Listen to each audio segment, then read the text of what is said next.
The Realme X has nice cameras that shoot very good images. But can GCam improve the performance even more? Well, let's find out in today's video. Hey guys, Ash here from C4eTech, and if you do end up liking what you see, please don't forget to turn on notifications by hitting that bell icon. And hey, here's a card to a Mi A3 giveaway, check it out if you haven't yet.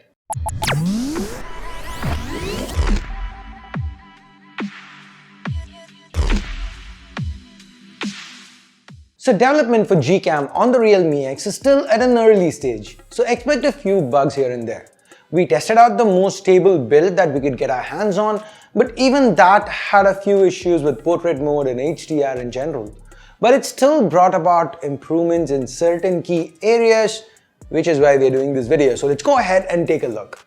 Under broad daylight, that is under good lighting conditions, GCam on the Realme X is kind of a hit or miss.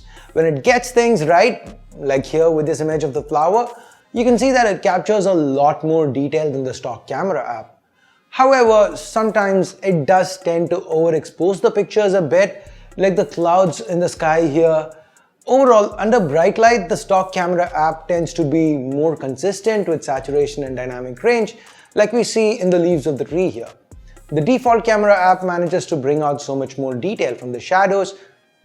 At least as of now, this is how things stand. Now moving on to portraits, edge reduction has generally been one of GCam's strong points, but in this case it looks like the stock camera does a better job. Just look at the rim of the spectacles. That being said, I like the skin tone and the details in the GCam portraits. And the background bokeh, the blurring, while it's not as strong as with the stock app, it does seem a lot more natural to me. That's a personal preference though.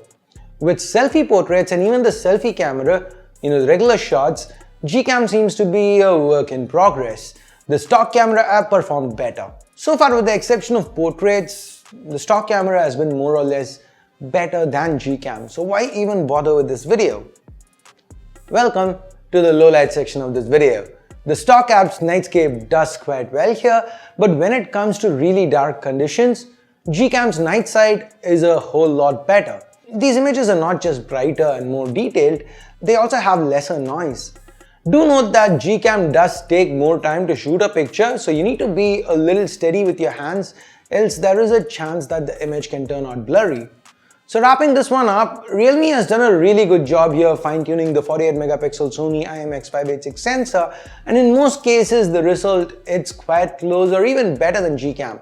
However, like always, GCam does have night sight, and that comes in really handy. You can even use night sight with the front camera and you get results like you see in these samples here. The colors and dynamic range need some work, so fingers crossed maybe a future version of GCam would fix all these little niggles. As of now, it seems really promising, and if and when things get better, I will keep you guys updated via Twitter. So if you don't follow me there, go ahead, do that at C4eTech. And finally, if you have a Realme X and you want to try out GCam on it, then the download link is in the description below, so check that out. And also do let me know which phone should we try GCam out with next. Again, via the comments below, let us know. And that's pretty much it from me today. Thumbs up, thumbs down based on whatever you felt about this video. Subscribe, turn on notifications by hitting that bell icon if you haven't yet. Thanks a lot for watching. Till next time, my name's Ash. You've been watching C4eTech, and I'm signing off for now. You guys have a great day. Bye-bye.